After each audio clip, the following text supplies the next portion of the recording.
The ladies kept provoking her nonstop, tossing out increasingly bold insinuations. She, already exhausted, decided to put an end to it once and for all. "I'll kiss the first man who walks through that gate," she declared. Laughter burst around her. But something shifted. Her heart lurched, for no reason, without warning. As if her body knew before her mind just how big a mistake she had just made. And then he walked in. It was not some random lord. It was not any of the expected guests.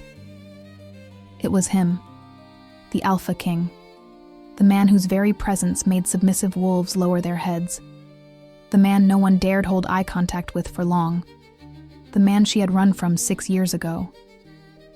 And to her absolute horror, he had heard every word. His gray eyes found hers, and a small, dangerous smile curved his lips. Then he walked, straight toward her, to claim the kiss. I swear by the gods, if Lord Cassius tries to impress me with those hunting stories again, I'm going to fake a faint. Lady Margot rolled her eyes dramatically, adjusting her blonde curls as she watched the carriages arriving through the windows of the south corridor. The other women laughed. Arya stood beside them, smiling politely the way she always did. Present, yet never fully part of it. Included just enough not to be entirely forgotten. "At least he tries," Lady Eveline countered, snapping open her fan with an exaggerated sigh. "Marquis Aldrich spends the entire night talking about taxes and revenue. Kissing him is like kissing a handsome but painfully boring accountant." "Oh, but he kisses well," Lady Isadora added with a mischievous smile. "His hands are cold, but his mouth makes up for it." Arya watched the conversation flow as it always did. They spoke with the ease of people discussing the weather or the quality of the wine served at dinner parties. Conquests, stolen kisses, promises whispered at balls. "Count Theron is far too bold," Lady Margot continued, lowering her voice conspiratorially. "Last time we danced, his hand went down so far, I had to slap him under the guise of playful teasing." "At least he doesn't have bad breath," Lady Eveline made a face. "Lord Edmund kissed me behind the curtains at the spring ball and I thought I was going to pass out. The man smells like garlic and sour wine." Laughter echoed through the inner courtyard where they had gathered. It was a strategic spot, close to the gardens, but with a clear view of the castle's main gates. From there, they could watch the guests arrive without standing formally at the entrance like hostesses. Arya smiled again, but it was an empty smile. How many times had she taken part in these conversations? How many times had she pretended to be interested while they traded stories of romantic victories she would never have? "And you, Arya?" The question came from Lady Margot, accompanied by a smile far too sweet to be genuine. All heads turned toward her. Arya blinked. "Me?" "Yes, you." Lady Margot tilted her head, green eyes gleaming with something that was not quite kindness. "Which noble do you plan on charming tonight?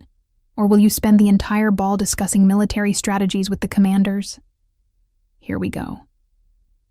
Arya knew that tone. The false innocence hiding venom. "Maybe," she answered vaguely, trying to deflect attention. "Maybe what?" Lady Eveline stepped closer, her fan tapping lightly against her palm. "Maybe you'll discuss strategies, or maybe you'll kiss someone." "Arya doesn't kiss anyone," Lady Isadora declared, with the certainty of someone stating an absolute truth. "She's far too busy for that." Busy. What a delicate word for alone. For no one wants me. "It's not about being busy," Lady Margot added, her voice dripping with false sympathy. "It's about responsibility, isn't it, Arya? The royal strategist must be an example." The silence that followed was heavy, dense with everything unspoken. "And being strategist doesn't stop me from what?" Lady Margot lifted a perfectly shaped eyebrow. "From kissing someone?" "Of course it doesn't stop you, dear. It's just that, well, you know." Men behave differently with women who were born to lead. Anger flickered, slow, but intense. Actually, Arya heard her own voice rising louder than she intended. I was thinking of kissing someone tonight.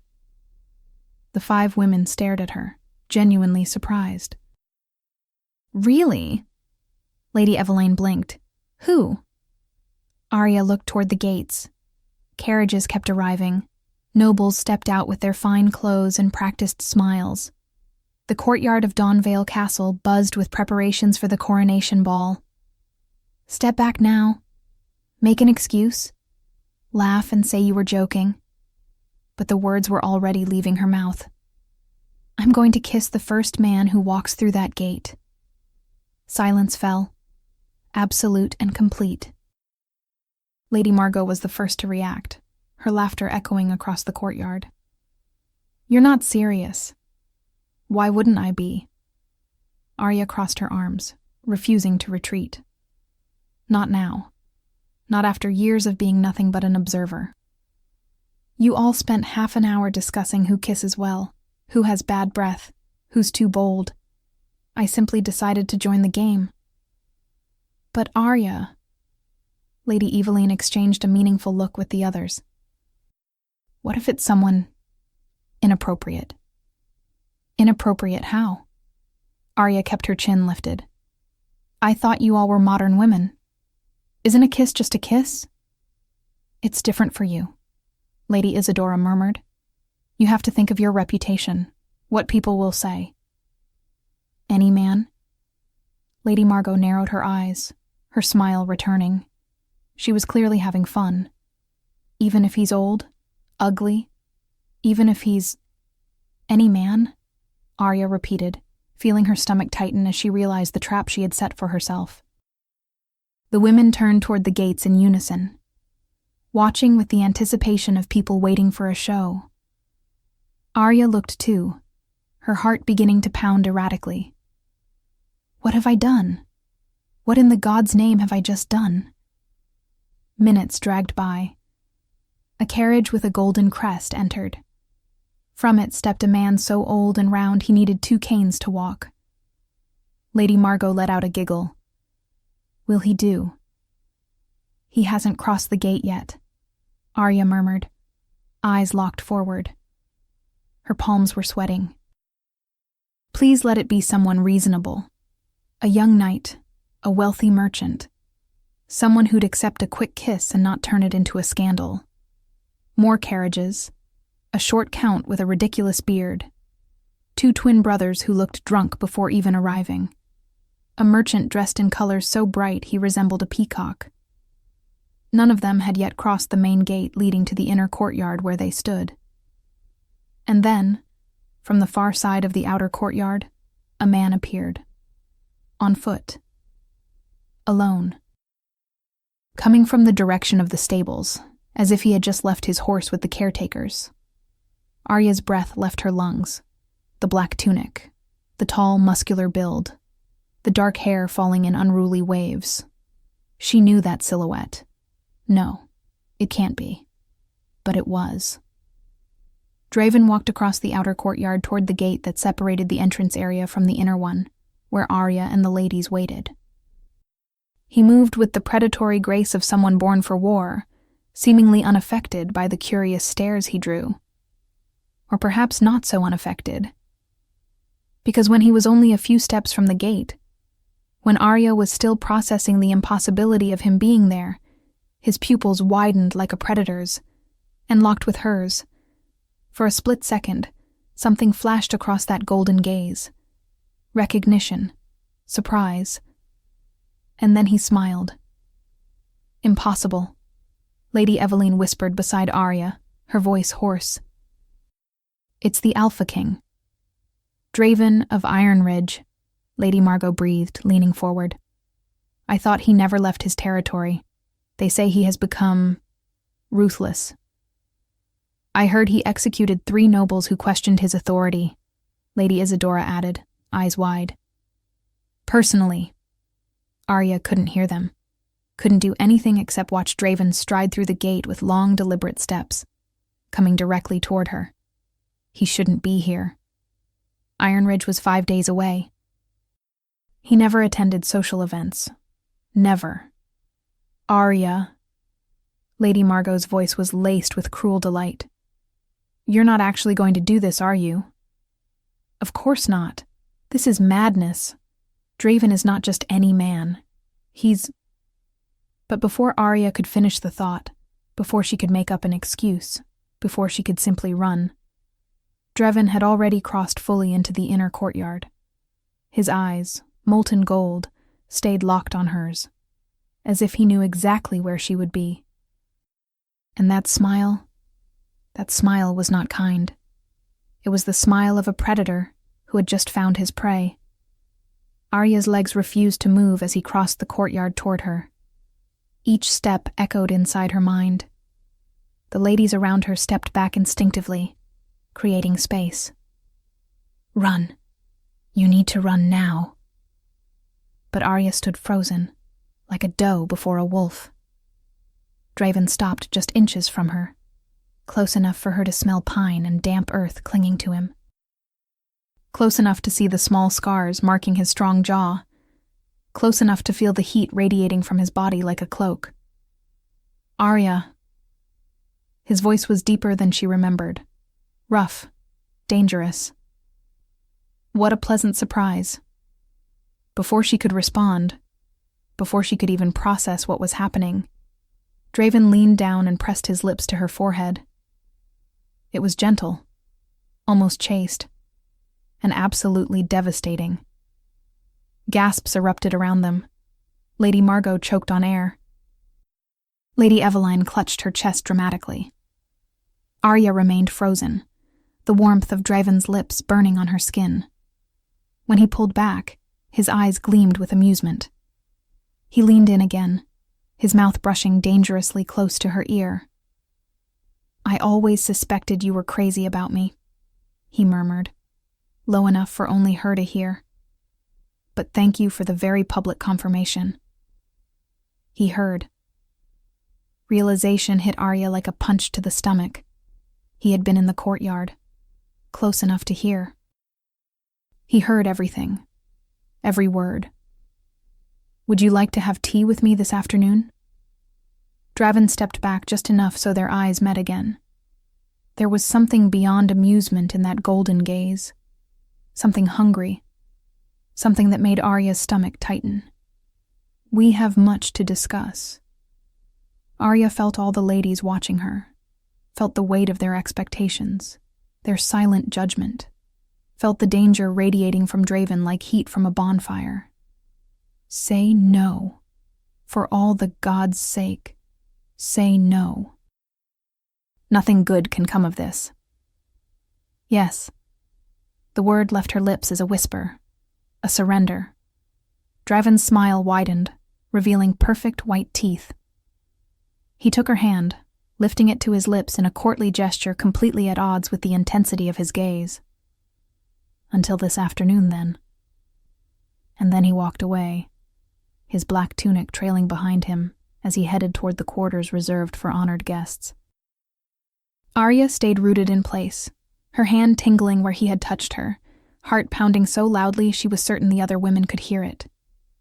Well, Lady Margot finally broke the silence, her sharp voice filled with disbelief, and something dangerously close to envy. I suppose you won that bet, Arya. But Arya barely heard her. What have I done? What in the God's name have I just done? On the other side of the castle, in the chambers reserved for honored guests, Draven of Iron Ridge watched the sunset through the arched window. She didn't come. He had waited, prepared tea, dismissed his advisors, refused 3 invitations to political meetings, and Arya never appeared. A bitter smile curved his lips. Of course she didn't come. Because running is what Arya does best. Draven ran a hand through his hair, frustration tightening his chest. 6 years had passed since he woke up that morning and found the bed empty. 6 years since he searched every corner of the castle only to discover she had left before dawn. Without a word. Without an explanation. as if that night hadn't meant anything. But it had.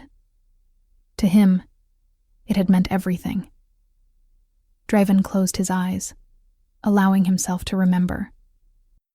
Arya, at 7 years old, the commander's daughter, showing up in the stables with scraped knees and fierce determination in her eyes. He had been 9 at the time, already training with a sword under the strict supervision of his weapons master. "Teach me to fight," she had demanded, planting herself in front of him with clenched fists. Draven had been so stunned by her audacity that he simply agreed. That was the first of countless memories. Arya, at 10, teaching him how to track footprints in the forest, laughing when he tripped over a tree root. "You might be a prince in the castle, but out here, I'm the one in charge," she had declared with that mischievous smile that already made his heart beat faster. Draven had been by her side from the beginning. He was the one who taught Arya how to hold a sword, his hands guiding hers until the movement became perfect. He was the one who defended her when young nobles mocked her dream of fighting, and he was the one who, hiding his pride deep in his eyes, celebrated in silence when she finally earned her place in the royal guard. They grew up together, side by side. He, the crown prince destined for the throne. She, the commander's daughter with fire in her veins and a refusal to accept limitations. The court whispered, "The prince and the guard girl. What a scandal." But to Draven, Arya had never been a scandal. She was his constant, his anchor, the only person who treated him as Draven, not as prince. When she officially joined the royal guard at 18, Draven was 20 and felt a pride he could barely contain. She was fierce, dedicated, brilliant in strategy. And yet, she kept that easy laugh that made his chest tighten in ways he couldn't name. Love. He had always known, ever since he was old enough to understand what the word meant. But Arya was free, wild, bright like fire that couldn't be contained. And Draven was terrified of saying anything, of making any move that could destroy the friendship that was the most precious thing he had. If I lose her friendship, there's nothing left. So he buried his feelings, pushed them deep, contented himself with having her by his side as a friend, training partner, confidant. Even when every look, every accidental touch during sword practice, every smile directed at him made his heart bleed with the weight of the unsaid. He watched her fight alongside the other guards, watched the way she commanded respect, how her strategic mind solved problems that left older men perplexed. Watched other men look at her with admiration, some with interest that went far beyond professional respect. And Draven bit his tongue, because he had no right to jealousy. Not when he never had the courage to tell her what he felt. Until that night. The celebration ball. Draven had been 21. Arya, 19. He couldn't even remember the reason for the party anymore. He only remembered the wine flowing freely, the music filling the hall, and Arya laughing beside him, cheeks flushed from drink. She had been different that night, more relaxed. The weight she always carried on her shoulders had temporarily slipped away. And Draven, drunk on both wine and the sight of her, couldn't stop staring. "Dance with me," he had asked, the words slipping out unfiltered. "You hate dancing," she replied, but she was already taking his hand. They danced, one song, then another, then another. The hall was full, but Draven saw only her, the way she moved, the way her eyes sparkled in the candlelight, the way she fit perfectly in his arms, until the hall began to empty, and they were still there, lost in each other. "You're my best friend," Draven murmured at some point, his forehead pressed to hers, his inhibitions dissolved by alcohol. "And you're mine," Arya whispered back. He didn't know who moved first. It didn't matter. Suddenly his lips were on hers, and the whole world made sense. The walk to his chambers was a blur. Interlaced hands, quiet laughter, stolen kisses at every corner, both of them stumbling, laughing, unable to keep their hands off each other. And then they were in his room, and there was no more laughter. Only urgent hands, breathless kisses, and the overwhelming sensation of finally being complete. Draven remembered every detail of that night with a clarity that surpassed the haze of alcohol. "I've always wanted this," he had confessed at some point, the words slipping out through the fog of drink and desire. Truths he had buried for years finally finding a voice. "So have I," she answered. And those 4 words broke something inside him, and rebuilt something too. They fell asleep, tangled together. Draven remembered pulling her closer, kissing her temple, feeling her heart beating against his. Remembered thinking, even drunk, that maybe, finally, he could have everything. Maybe tomorrow I'll finally say it. Finally tell her I've loved her since I was 12. That every day without saying it has been torture. When he woke, she was gone. The bed beside him was cold. Her clothes, gone. As if she had never been there.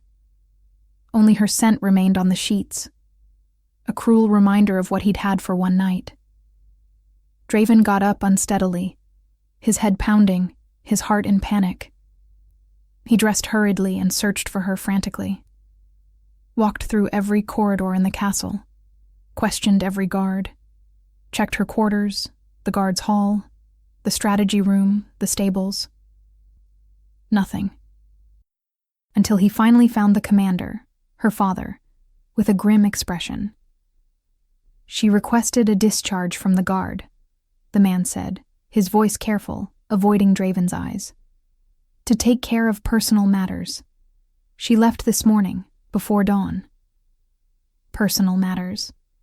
The words were like a knife to the chest. "Where?" Draven asked, his voice coming out more desperate than he intended. "Where did she go?" The commander shook his head. "She didn't say. She only asked that I respect her decision." Draven wanted to chase her, wanted to demand an explanation, wanted to mount his horse and search every kingdom until he found her. But wounded pride and shame paralyzed him. Maybe it really was just the drink. Maybe she woke up, looked at me, and realized she'd made a terrible mistake. That sleeping with her best friend was something she couldn't take back. Maybe I ruined everything. Maybe I destroyed the only thing that mattered by letting my feelings speak louder. So he let it go. Buried the pain under layers of duty and responsibility, focused on his obligations as prince. When his father fell ill 3 years later, at 24, Draven took the throne of Ironridge and became exactly what everyone expected. Strong, ruthless, unshakable. The Alpha King who executed traitors without hesitation. Who ruled with an iron hand. Who never let anyone get close. Because getting close meant feeling, and feeling meant remembering.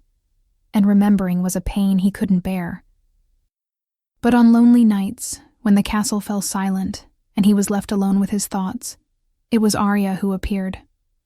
Arya small, stubborn, demanding he teach her to fight.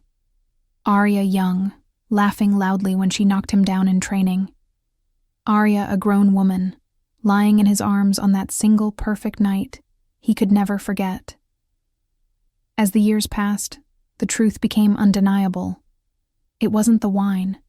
It wasn't confusion about their friendship. It wasn't a mistake. Arya was the woman of his life. The only woman he would ever forget. And he had lost her, until he finally managed to find her again, learn where she had gone. Until today, seeing her in the courtyard, even more beautiful than he remembered, declaring she would kiss the first man who walked in. As if destiny were giving me a second chance. Draven opened his eyes, determination hardening his jaw. She ran once. He would not let her run again. Not without a fight. Not without answers. Not without at least trying to make her understand that that night had never been a mistake to him, that nothing involving her could ever be a mistake. A knock at the door interrupted his thoughts. "Come in," Draven called, turning around. A servant entered, bowing respectfully. "Your Majesty, the ball will begin in 2 hours. Shall I prepare your attire?" Draven nodded. "Yes, and—" He hesitated. "The strategist, Arya. Will she be present?" The servant looked surprised by the question, but nodded. "Yes, Your Majesty. As strategist of the Royal Guard, her presence is mandatory." "Good." Draven turned back toward the window, a slow smile forming. "Then tonight will be interesting." When the servant left, Draven allowed himself a moment of anticipation. "You can run from tea, Arya, but you won't run from me tonight." Fadisainindar Draven was leaning against one of the marble columns in the ballroom, an untouched glass of wine in hand, watching the entrance with the patience of a predator. He had arrived early on purpose, greeted the newly crowned king of Dawnvale, exchanged a few necessary political words with important nobles, and then positioned himself strategically where he could see everyone who walked in. Waiting for her. The music played softly. Couples danced. Conversations flowed around him, but Draven was completely oblivious to all of it, until she appeared. Arya slipped in through the side door, clearly trying to avoid attention, yet it was impossible not to look at her. The deep rose gown blessed every curve of her body, contrasting beautifully with the fair skin he remembered being soft as silk. Her hair was loose, falling over one shoulder. Draven felt the air leave his lungs. Heavens, she is even more beautiful than I remembered. He watched her move through the ballroom with that natural grace that had always defined her.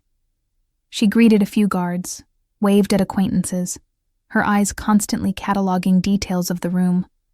Always the strategist, always observing, always in control. And then a man approached her.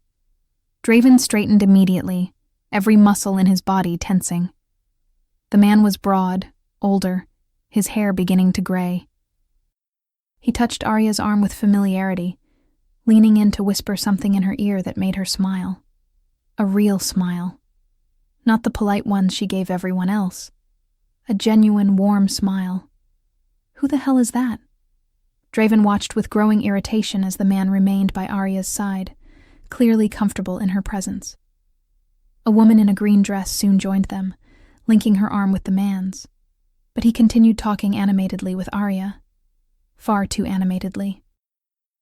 Draven took a sip of wine, his eyes never leaving the trio. The man laughed. Arya laughed too. The woman in green looked amused by some inside joke between them. He is standing too close to her. Another touch on Arya's arm. This time, longer. Draven's hand tightened around his glass hard enough that it nearly shattered. Calm down. You have no right to be jealous. You two are nothing. She made that clear 6 years ago when she ran. But logic did nothing to calm the beast roaring inside his chest. He watched as the man leaned in again, saying something that made Arya roll her eyes with affection. The kind of gesture that spoke of years of familiarity, of intimacy. He knows her well. Far too well. Draven was seriously considering walking over there and dragging the man away from Arya when the music shifted to a waltz. The man extended his hand to Arya with a smile. And she accepted. Oh no. Absolutely not. Draven set his glass on a nearby table and began crossing the ballroom. His steps were measured, controlled, but the predatory urgency behind them made people instinctively move out of his way. Arya and the man were already heading toward the center of the ballroom when Draven intercepted them. "Excuse me," he said, his voice courteous but carrying steel underneath. Arya stopped abruptly, her eyes widening when she recognized him. Draven didn't wait for permission. He simply took her hand, his grip firm, possessive, and gently removed it from the other man's. "But I believe this dance is mine," Draven finished, his eyes locked on Arya. She glanced back at the man, who now stood still with an expression of surprise that quickly shifted to amusement. The woman in green at his side was openly laughing, her eyes shining with something that looked a lot like satisfaction. The man gave Arya a wide smile, almost as if saying good luck, before turning back to the woman beside him. Draven didn't wait to see more. He was already pulling Arya toward the center of the ballroom, placing his hand on her waist with a familiarity that caused murmurs to ripple through the room. "Are you always this bold?" Arya asked, her voice slightly breathless. "Only when I see something I want," Draven replied, pulling her closer as the music began. They started to dance, and Draven had to exert conscious control not to simply carry her out of the ballroom right then. "Who is he?" Draven hadn't planned to ask, but the question came out sharp, too loaded. Arya blinked slowly. "Who?" "That man who was practically breathing down your neck." "Breathing?" She let out a short laugh.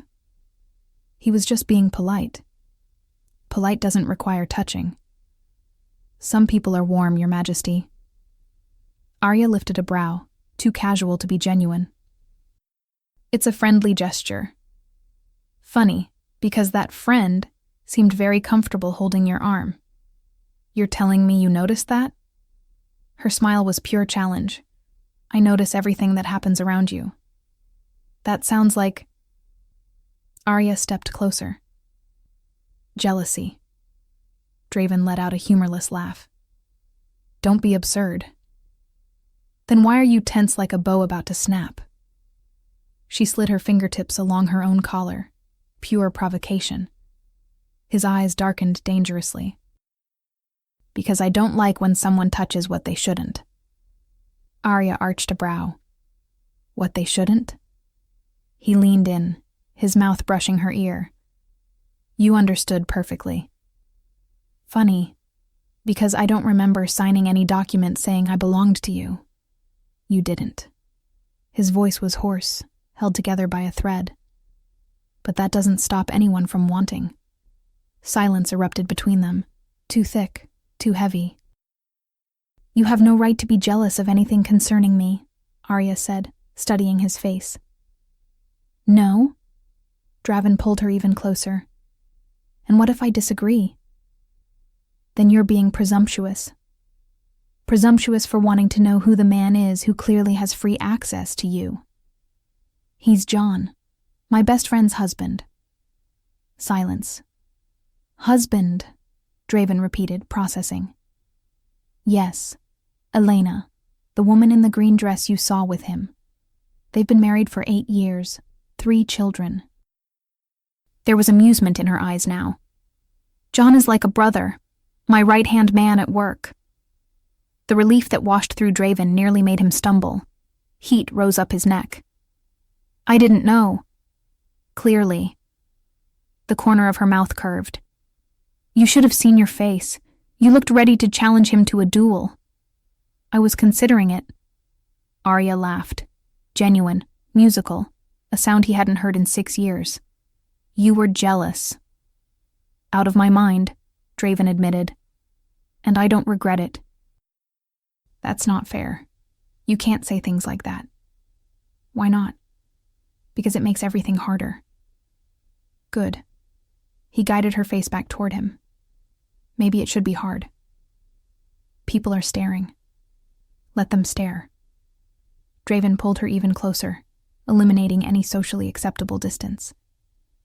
"Let everyone see you in my arms and understand I have no intention of letting you go. You're causing a scandal. I'm making a declaration." "Draven." Arya opened her mouth, likely to argue, but Draven couldn't hold back anymore. He leaned in and kissed her, there, in the middle of the ballroom, with hundreds of nobles watching.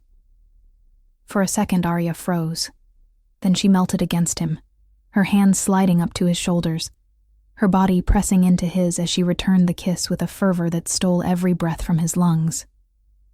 The ballroom erupted in murmurs. Someone dropped a glass. Draven didn't care. 6 years of emptiness. 6 years of remembering exactly how she tasted, how she felt, how she fit against him perfectly. And nothing, compared to the reality of having her in his arms again. When they finally pulled apart, both were breathless. Arya's eyes were dark, her cheeks flushed, her lips swollen. "You are impossible," she whispered. "And you're mine," Draven replied, his voice rough. He intertwined his fingers with hers, and without another word, began guiding her out of the ballroom. This time, Arya didn't protest. They barely made it to Draven's chambers. The path was marked by stolen kisses at every corner, urgent hands, breathless movements. When the door finally shut behind them, shutting the world out, Draven pressed Arya against the solid wood. "This time I haven't had a single drink," he murmured against her lips, his hands framing her face. "I want you to know that. I want you to know that every second of what's about to happen is a conscious choice." Arya looked at him, her eyes searching his. "Draven, I want to relive the most beautiful night I've ever had," he continued, his thumb tracing her cheek. "But this time, I want to remember every detail. I want to be fully present. I want... Kiss me again?" Arya finished with a small smile. "Among other things." And then there were no more words, just hands finding skin, clothes falling to the floor, breaths mingling. Draven carried her to the bed, and this time there was no drunken urgency. Only something deeper, more intense. 6 years of longing carved into every touch, every kiss, every whisper. "I remember," Arya said at some point, her fingers tracing a scar on his chest. "This one, from training when you were 16. You distracted me," Draven accused lightly, kissing her neck. "Showed up wearing that blue dress instead of your guard uniform." "I wasn't trying to distract you. You always distracted me." He lifted himself to look into her eyes. "Since you were 7 and demanded I teach you how to fight. You've always been the one thing that could completely knock me off my focus." Arya touched his face, her eyes bright with something dangerously close to tears. "Draven, I love you," he said, the words finally coming out. "I've loved you since I was 12, and you knocked me flat during training and laughed in my face.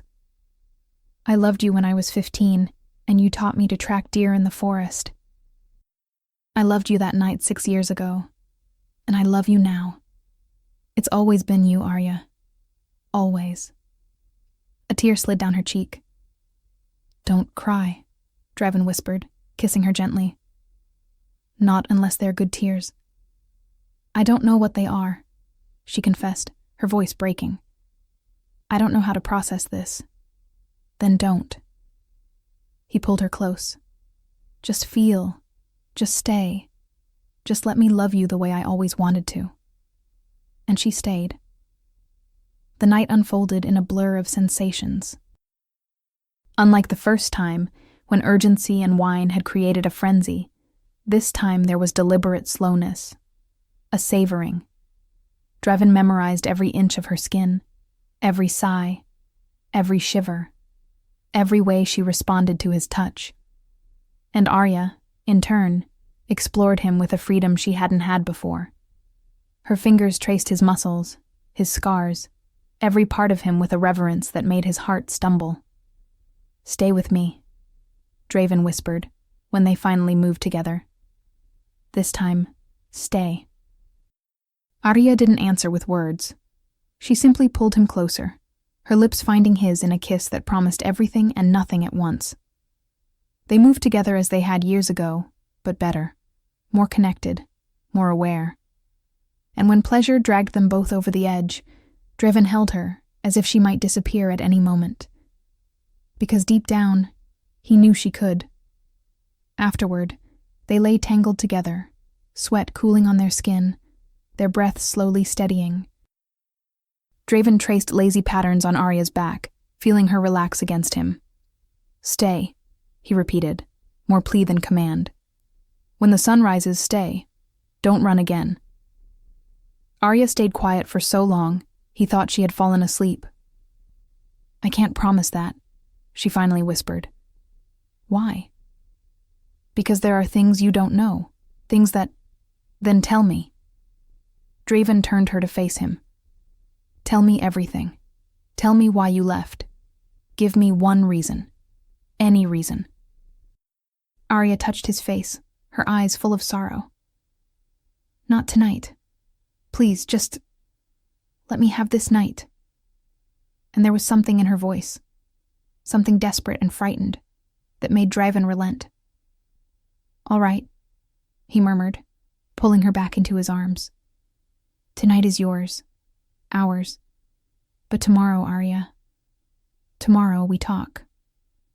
She nodded against his chest. And eventually, lulled by each other's breathing, they both fell asleep. Draven woke to the first ray of sunlight warming his face. Still half asleep, he reached out, searching for the warmth of Arya's body. He found only cold sheets. His eyes flew open. The bed was empty. He sat up instantly, scanning the room. Her clothes, gone. The rose dress that had been tossed on the floor, gone. Nothing but his own belongings remained. No. Not again. Draven ran a hand over his face, a bitter laugh escaping him. Of course. Of course she ran. Because that is what she does. He lay back in the bed, staring at the ceiling, frustration and pain warring inside his chest. I've seen this scene before, he muttered to the empty room, his voice a mix of anger and defeat. This exact scene. But even as frustration burned through him, a stronger determination took shape. Not this time, Arya. This time I won't let you disappear. This time I'll get my answers, even if I have to turn this kingdom upside down to find you. Draven dressed in record time. His jaw was tense, his movements precise and controlled, like someone using every ounce of discipline not to destroy everything around him. He opened the door to his chambers so forcefully that it slammed into the wall, making a servant passing through the corridor flinch. Your Majesty? Strategist Arya, Draven said, his voice sharp. Where does she live? The servant blinked, clearly confused. I don't know, Your Majesty. Maybe one of the guard officers. Draven was already marching down the stairs, his footsteps echoing through the stone corridors. He needed answers. He needed an address. He needed to find her before she disappeared on him again. The ballroom was still being cleaned after the previous night's festivities. Servants collected abandoned glasses, sweepers worked in the corners, and near the windows, a small group of women chatted in low voices. Draven recognized them instantly. The same ladies who had been with Arya yesterday in the courtyard. He walked straight toward them. The women stopped talking as soon as they saw him approaching, their eyes widening. One of them, the blonde with green eyes he remembered speaking the most, stepped forward with a calculated smile. Your Majesty, what a pleasant surprise. Arya, Draven cut her off, lacking patience for decorum. Where does she live? The woman's smile faltered. I beg your pardon? Strategist Arya, her address. Now. The ladies exchanged looks, clearly uncomfortable with his tone. Well, I don't know if that's appropriate, the blonde began, her voice slipping into that condescending lilt that made Draven's teeth clench. Poor Arya lives outside the castle gates, Your Majesty, in a modest little house. She has a daughter to take care of, you know. She's a single mother.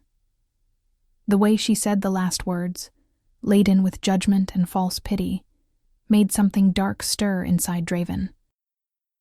And why? Another woman added, tilting her head with malicious curiosity. Would a king like Your Majesty be interested in seeking out a single mother so early in the morning? Surely there are far more suitable ladies. Draven moved so fast the woman choked on her breath, stumbling back. He didn't touch her. He didn't need to.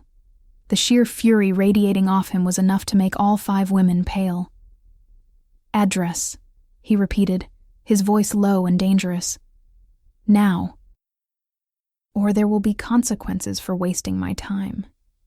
The blonde opened and closed her mouth, torn between clinging to her gossip and the very real fear in front of her. The house is east of the main gates," she finally stammered. "Follow the road that leads to the woods. It's the 3rd house on the left, small, with a garden in front." "Good." Draven turned to leave, but paused, casting a freezing glare over his shoulder. "And if I hear any one of you speaking about Arya like that again, with that cheap superiority and hypocritical judgment, I guarantee the consequences will be far worse than an uncomfortable conversation. Understood?" All 5 women nodded frantically, their faces ghost white. Draven didn't wait for anything else. He was already descending the steps of the ballroom, his strides long and determined. The house was exactly as the woman had described, small but well kept. A garden with flowers in front, windows with clean curtains. Draven dismounted his horse, tying it quickly before walking to the door. He knocked. Once. Twice. Hurried footsteps approached, and then the door opened. Arya stood there, and Draven felt his heart twist. She was dressed simply, her hair loose and messy, her eyes red as if she had been crying. When she saw him, her brows knitted in confusion. "Draven, what are you doing here? How did you—" "We need to talk," he said, stepping forward. "I can't right now," Arya replied quickly, already starting to close the door. "I'm busy. I have something urgent to do." "Arya, I said I can't." Her voice came out louder, almost panicked. "Please, just go away." She shut the door in his face. Draven stood there for a second, processing what had just happened. He stepped back, trying to decide whether to insist or leave. Then he heard it. A scream from the back of the house. "Sarah! Sarah, where are you?" Arya's voice, soaked in absolute terror. Draven didn't hesitate.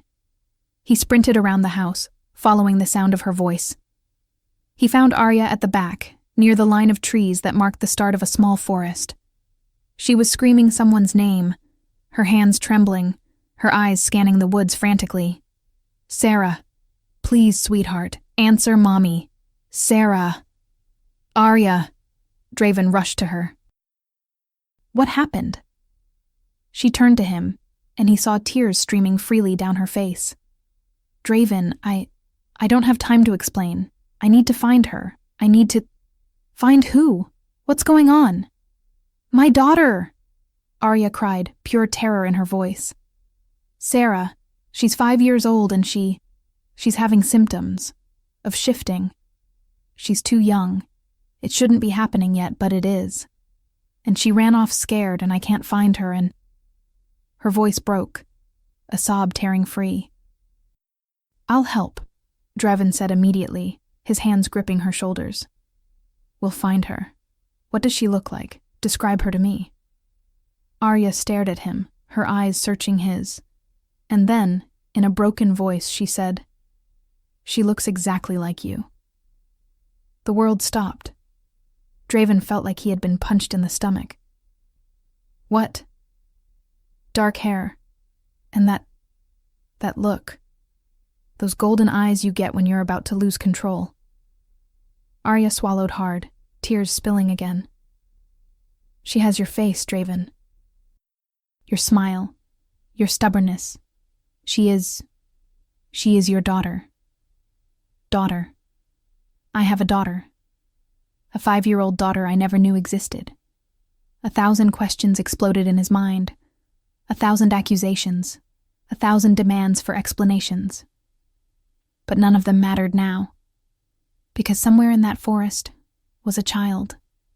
His child. scared and alone and going through a painful transformation she didn't understand. "Stay here," Draven ordered, already stripping off his clothes. "What are you doing?" "I'm going to find her." He kicked off his boots, his eyes never leaving Arya's. "Trust me." And then, without another word, he shifted. The transformation was swift, bones rearranging, muscles expanding, skin giving way to fur black as midnight. In seconds, the man was gone. What remained was a massive wolf, an alpha king in his most powerful form. Draven, now wolf, turned to Arya, and he saw the exact moment she understood what he meant.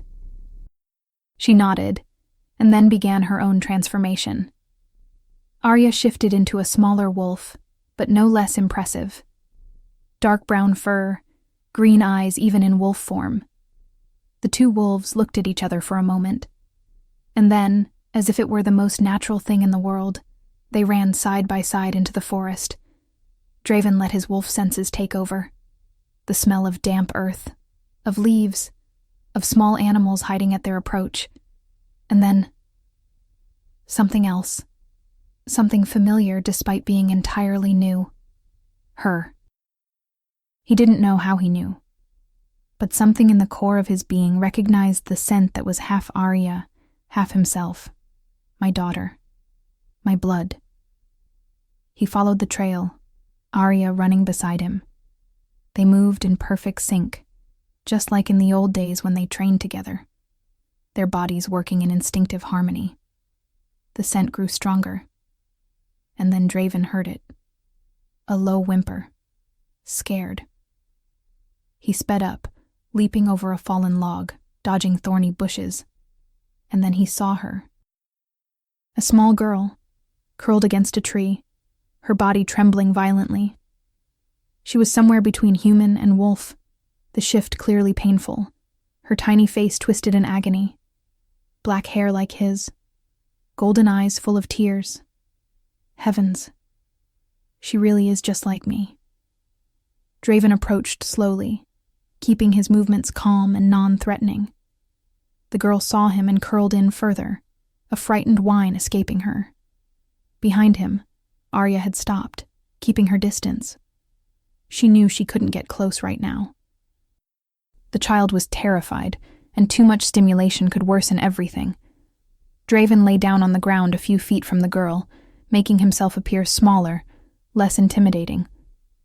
He let out a low rumble, a comforting sound wolves used with their pups. "It's all right. I'm here. You're safe." The girl looked at him with those golden eyes so much like his. "It hurts," she whimpered in a small, scared voice. "Please make it stop. It hurts a lot." Draven crawled closer, staying low. When he was within reach, he gently pressed his nose against her trembling hand. "I know it hurts, but you have to stop fighting it. Let it happen. Trust me." As if she could understand, and maybe she could, through the ancient instinct wolves shared, the girl let out a trembling sigh. And then she stopped resisting. The transformation completed within seconds. Where an anguished child had been, now lay a small wolf pup with black fur. She wobbled, her legs unstable. Draven moved to her immediately, letting her lean against his body. The little wolf lifted her eyes to him, and Draven felt something inside his chest break and mend at the same time. "My daughter. This is my daughter." He licked the top of her head gently, a gesture of comfort and acceptance. And the young wolf, exhausted from the ordeal, pressed herself against him with absolute trust. Behind them, he heard Arya approach in wolf form. The little pup turned her head, and immediately brightened, running to her mother. Arya licked her daughter frantically, checking for injuries, her relief palpable. But then the pup paused, staring between Draven and Arya with clear confusion. And slowly, she began to shift back. The reverse transformation was easier, smoother. Within seconds, the little girl sat on the forest floor again, wide-eyed. "Mommy?" she asked, her voice small. "Who was the big wolf?" Draven and Arya shifted back too. The girl watched with fascination as the giant black wolf became a tall, dark-haired man. Draven knelt in front of her, studying every detail of her tiny face. The eyes, the shape of her nose, the way her hair fell in rebellious waves. How did I not notice yesterday in the courtyard? How did I not see there was a child who was my reflection? But he knew why. Because he hadn't been looking. Because the idea had never crossed his mind that Arya might have been pregnant when she ran. "Hello, Sarah," he said softly. The girl blinked. "How do you know my name?" "Your mother told me." Sarah looked at Arya, who stood a few steps away, wearing a simple nightgown she clearly kept ready for post-shift moments. "Mommy?" Sarah asked, her voice full of innocence that made Draven's heart hurt. "Why did the wolf help me? Why did he know what to do?" Arya knelt beside Draven, her trembling hands brushing hair from her daughter's face. "Sarah, sweetheart, there's something important I need to tell you." "What is it?" Arya looked at Draven, her eyes shimmering with unshed tears. He nodded, giving her silent permission. "This man," Arya said gently, taking Sarah's small hand, "is your father." Sarah went completely still for a long moment, her golden eyes, so much like Draven's, shifting between him and Arya as if she were trying to process words that made no sense. "My dad?" she finally repeated, her voice small and uncertain. "Yes, sweetheart," Arya said softly, squeezing her daughter's hand. "I know it's a lot to take in all at once, but—" "You're my daddy?" Sarah cut in, turning fully to Draven. Draven felt his chest tighten so hard he could barely breathe. He looked at that small girl, at those eyes that mirrored his own, at that face that carried his features blended with Arya's. "My daughter. This child is my daughter." "Yes," he said, his voice coming out rough with emotion. "I am." Sarah studied his face for another moment, and then, without warning, she threw herself at him, her small arms wrapping around his neck with surprising strength. "I always wanted a daddy," she whispered against his shoulder. "Always." Draven froze for a fraction of a second before his arms closed around her, holding her with a gentleness that contrasted sharply with his strength. He shut his eyes, letting himself soak in the moment. Her scent, earth and flowers and something inexplicably familiar, the weight of her against his chest, the absolute trust with which she clung to him. When they finally pulled apart, Sarah was smiling. A wide, genuine smile that made Draven's heart completely melt. "Are you going to live with us now?" she asked hopefully. "Are you going to stay?" Draven looked at Arya over the top of Sarah's head. She stood a few steps away, arms folded across her chest, silent tears streaming down her face. "I'd like to talk that over with your mother," he said carefully. "But I promise you this. Now that I've found you, I am not going to disappear." "Do you really promise?" Sarah held out her tiny pinky. "Pinky promise?" Draven couldn't help the smile. He hooked his finger around hers. "Pinky promise." Sarah seemed satisfied with that. She yawned, the exhaustion from the shifting finally catching up with her. "I'm sleepy," she murmured. "Then let's get you home," Arya said, reaching out her arms. But before she could take her daughter, Draven had already lifted Sarah, settling her against his chest.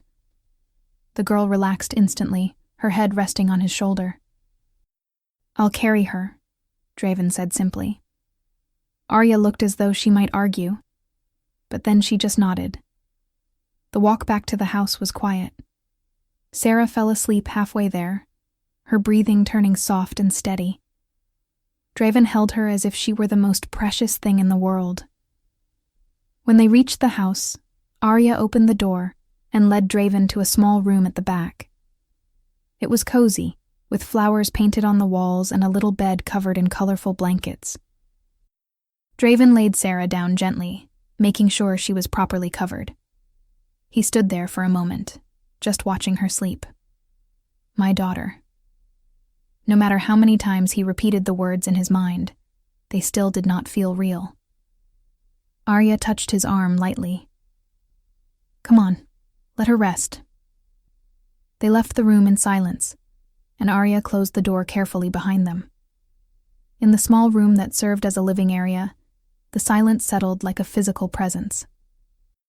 Draven stood in the center of the space, his hands clenched into fists at his sides, the full weight of what he had just learned finally crashing down on him. It has been 6 years since you left, Arya, he said, his voice low but charged with held-back emotion. Draven. He turned to face her, raw pain in his eyes. You owe me an explanation. You owe me the truth. Why did you never tell me? Why did you let me believe you had just walked away? Arya wrapped her arms around herself, as if trying to shield her own body. It wasn't that simple. Then explain it to me. Draven took a step toward her. Make me understand why you hid my daughter from me. Make me understand why you left me to wake up alone not once, but twice. Make me understand any part of this madness. I was afraid. The words burst out of Arya, her voice breaking. I was terrified and ashamed and... Afraid of me? You were afraid of me? Not of you. Never of you. Arya pressed her hands to her face. Of the situation, of what it meant, of what people would say. Arya, look at me. Reluctantly, she lowered her hands. Tell me what happened, Draven said, gentler now. From the beginning. Please. Arya took a deep breath, and when she started speaking, her voice was heavy with painful memories. When I woke up that morning 6 years ago, you were still asleep, and I panicked, because suddenly everything felt too real. We had crossed a line that could never be uncrossed, and I had no idea what it meant, if it meant anything at all. It meant everything to me, Draven cut in. I didn't know that then. Arya hugged herself again. So I got dressed and left. I was almost home when your mother found me. Draven went completely still. My mother? Queen Beatrice. She was going out for her morning walk through the gardens. She saw me coming from the direction of the royal chambers, clothes rumpled, hair a mess. Arya closed her eyes. She knew instantly where I had been, and what I had done. What did she say? Draven's voice was dangerously low. She pulled me aside, somewhere private, and she told me... Arya swallowed hard, tears rising again. She told me to disappear from your life, that I would only hold you back, that I had no bloodline, no name, nothing a future queen should have, that she would never, ever allow you to marry me. She had no right, Draven hissed, fury burning through his veins. She was absolutely right, Arya shot back, her voice bitter. I was the daughter of a guard commander. You were the crown prince. We didn't make sense. We made all the sense in the world. Not in the eyes of the court. Not in the eyes of the kingdom. Arya wiped her tears with the back of her hand. So I left. I resigned from the guard. I went to another kingdom looking for work, trying to start over. And when did you find out you were pregnant? 2 weeks after I left. Arya let out a humorless laugh. I thought about coming back. I thought about telling you. But then I heard your father was sick, that you had so much on your shoulders. And I remembered your mother's words, that I would only hold you back. You would never hold me back, Draven said fiercely. Never. but I believed I would. So I decided. It was better this way. That I would raise Sarah alone. That you would never have to know. She looked at him, her eyes full of regret. I thought I was doing the right thing. Protecting you. Protecting her. Protecting? Draven raked a hand through his hair, frustration written all over him. Arya, you stole 5 years of my daughter's life from me. Years I will never get back. First steps, first words, all of it. I know. Arya was crying openly now. I know, and I'm sorry. I am so sorry, Draven. But I was scared and alone, and I made the decision that seemed best at the time. Draven wanted to be furious. He wanted to shout. He wanted to break something. But looking at Arya, seeing the real pain on her face, seeing how much those years had cost her too, he couldn't. Because he knew Arya. He knew her terror of not being enough. He knew how his mother's cruel words would have sunk deep into her soul. And he knew his own mother. Knew how she valued status above everything. How she saw the world in terms of power and position. My mother, he said, his voice controlled but edged with steel, has a lot of explaining to do. Draven, do not defend her, he cut in. What she did is indefensible. She had no right to interfere. No right to drive you away. Silence fell between them. And now? Arya finally asked, her voice small. What happens now? Draven studied her for a long moment. Then he stepped toward her, his hands coming to rest gently on her shoulders. Now, he said firmly, you are coming with me, to Iron Ridge. Draven, no. I am not leaving you here, not now that I have found you. His voice was absolute. Sarah is my daughter. She deserves to know this side of her heritage. She deserves to grow up knowing who her father is.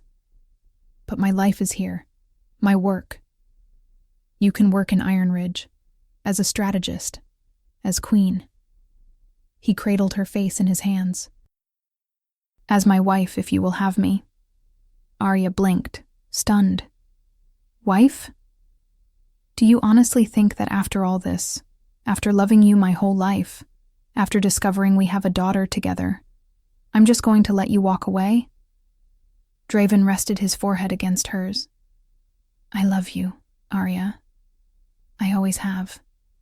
And I will spend the rest of my life proving that to you, if you let me. And your mother? My mother will learn to accept it. Or she will learn to keep quiet. His tone left no room for argument. You are my choice. You always were. You always will be. I found out you were here and I came for you. For you alone. Arya closed her eyes, tears slipping free. Draven, come with me, he whispered. Please. Let me be the father Sarah deserves. Let me be the man you deserve. And if it doesn't work? It will.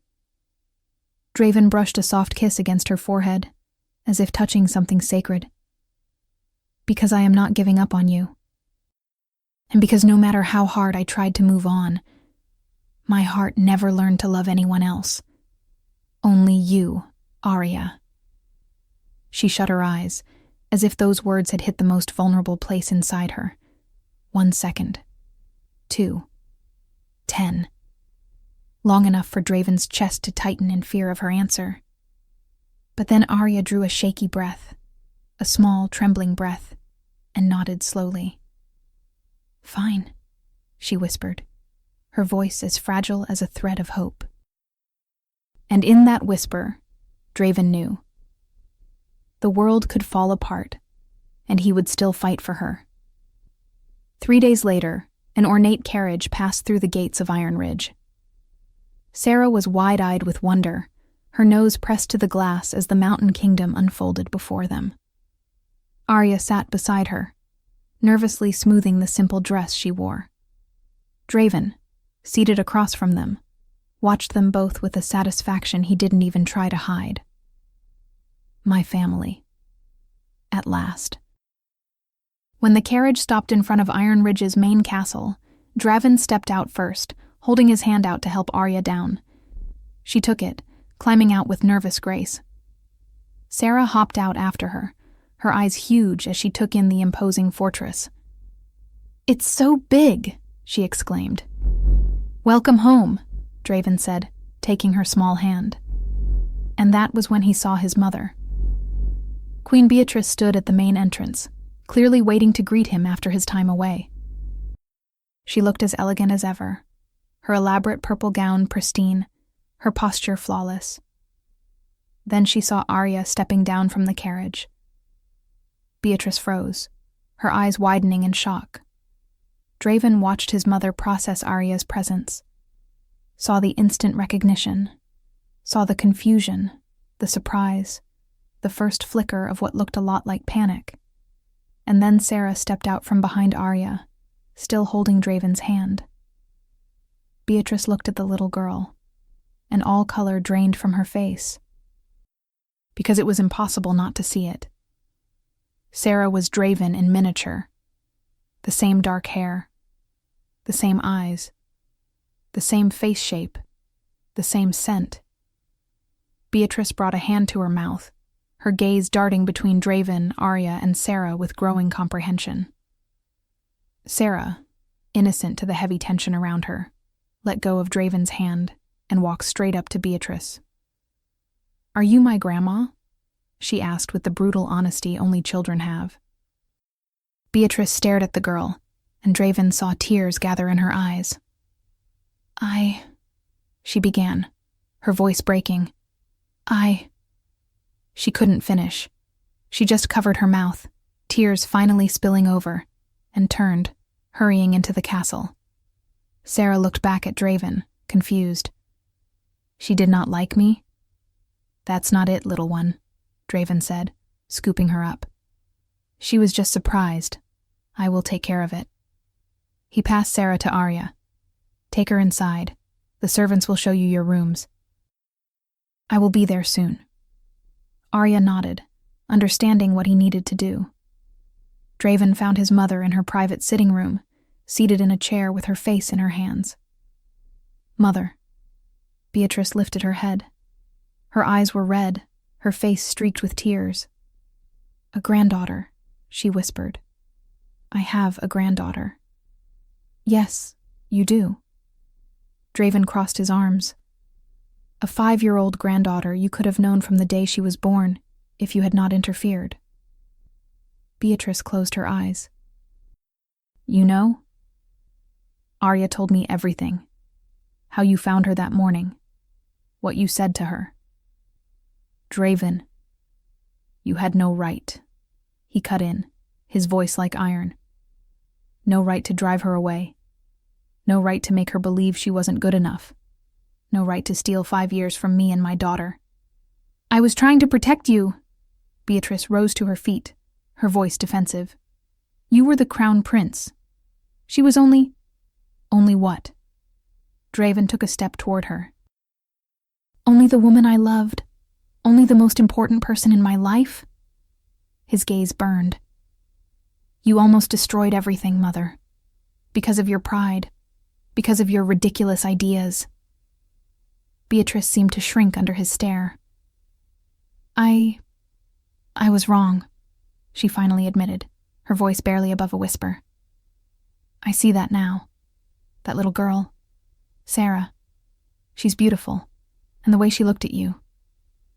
More tears fell. "I took that from you. From all of you." "Yes, you did." "How can I fix it?" Beatrice looked at him desperately. "How can I... Is there anything I can do?" Draven studied his mother for a long moment. He saw the genuine remorse, the real pain, a woman finally grasping the magnitude of what she had done. "You can start by apologizing," he said at last. "To Arya. Not to me. To her." Beatrice nodded slowly. "And after that, you can be the grandmother Sarah deserves. If Arya allows it." The next day, Beatrice asked to speak to Arya in private. They met in the castle gardens, far from prying ears. Sarah was with Draven, exploring her new home with childlike enthusiasm. Beatrice was visibly nervous, her hands clasped tightly in front of her as Arya approached. "Lady Arya," she began formally. "Just Arya is fine," Beatrice nodded. "Arya, I do not know where to begin. I was wrong." The words tumbled out in a rush. So completely, utterly wrong. "What I said to you that morning, the way I treated you, it was unforgivable." Arya stayed quiet, waiting. "I thought I was protecting my son," Beatrice went on, tears starting to fall again. "I thought he needed someone who could strengthen political alliances. But he never accepted another woman. We tried everything. But he was obsessed with finding you. I could never fight that, and I did not know you were pregnant. You two were friends, but I knew he loved you, and that someday this would happen. I was only trying to protect him, but I was wrong." She took a step closer to Arya, hands out in appeal. "I will never forgive myself for what I did. Never. But I am begging you. Please give me a chance to know Sarah, to be part of her life, to try in some way to make up for the years I stole." Arya looked at the queen and saw genuine remorse, real sorrow.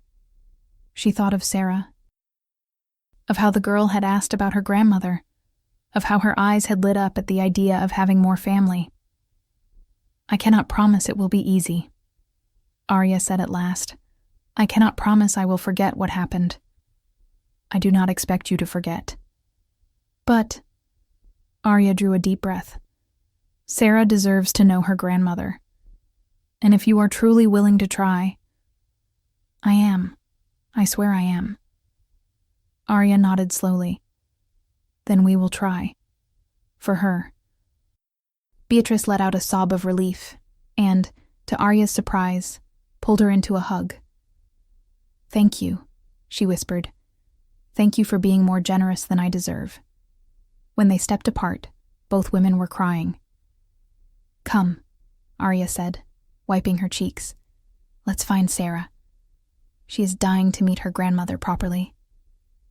Weeks passed. Sarah settled into life at the castle with the effortless ease of children. She explored every corner, made friends among the servants' children, and had Draven completely wrapped around her tiny pinky finger. True to her word, Beatrice spent hours with her granddaughter. She taught her about flowers in the gardens, told her stories about the royal bloodline, and spoiled her with sweets and little gifts. And Arya was trying to find her place. Draven had insisted she join the kingdom's strategy council. She agreed, grateful to have something to do besides worry about her new role in this life. But there was something else, something she still hadn't told Draven. She was in her office, going over defense maps, when the wave of nausea hit. Again. It was the third morning in a row. No, it cannot be. But even as she denied it, Arya already knew the truth. She knew the signs, the fatigue, the morning sickness, the tenderness in her breasts. "I am pregnant. Again." The door opened and Draven walked in, Sarah's hand in his. "Mom," Sarah ran to her. "Dad said we can go riding after lunch. Are you coming?" Arya looked at her daughter, then at Draven, who was watching her with those sharp eyes that always saw too much. "Of course, sweetheart," she said, forcing a smile. "Now go ask Martha to get you ready for lunch, all right?" Sarah ran out, leaving Arya and Draven alone. "What is wrong?" Draven asked immediately. "Nothing." "Arya," he stepped closer. "You are pale, and I noticed you did not eat a thing at breakfast. It is just—" Arya hesitated. "Draven, there is something I need to tell you." He went tense at once. "What?" Arya took a breath, There was no easy way to say it. I am pregnant. Silence. Draven stared at her, processing the words. Then a slow, radiant smile spread across his face. Pregnant? He repeated. Yes, I think... Well, I am almost sure. Pregnant, he said again, and then he grabbed her by the waist and spun her, making her laugh in spite of everything. Draven, put me down. He did, but only so he could frame her face in his hands and kiss her deeply. Another child, he murmured against her lips. A chance to be there from the very beginning. You are not angry? Angry? Why in the world would I be angry? He pulled her into a fierce hug. I am overjoyed.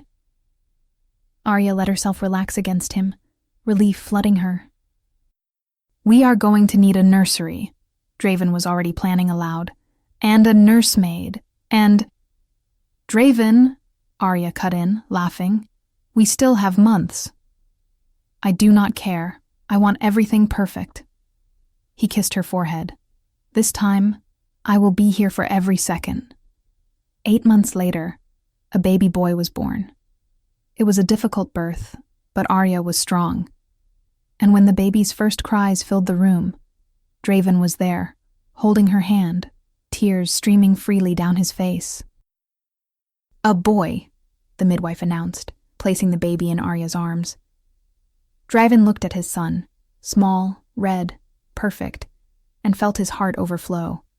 Sarah was brought in to meet her brother, and she stared at the baby with wide, awed eyes. He is so tiny, she whispered. You were like that too, Arya said with a tired smile. Can I hold him? Of course. With Draven's help, they settled the baby carefully in Sarah's arms, watching closely. Sarah looked at her brother with pure love. Hi, baby. I am your big sister. I am going to protect you always. Draven looked at his family. Arya exhausted but glowing in the bed, Sarah cradling her new brother with reverent care, the baby sleeping peacefully, and felt a gratitude so deep it almost hurt. Beatrice appeared in the doorway, her expression softening at the sight. May I? She asked timidly. Come meet your grandson, Draven said. Beatrice stepped closer, tears shining in her eyes as she saw the baby. He is beautiful, she whispered.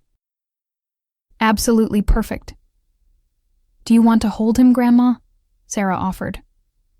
Beatrice took the baby with trembling hands, gazing down at his tiny face in wonder. Welcome to the family, little one, she murmured.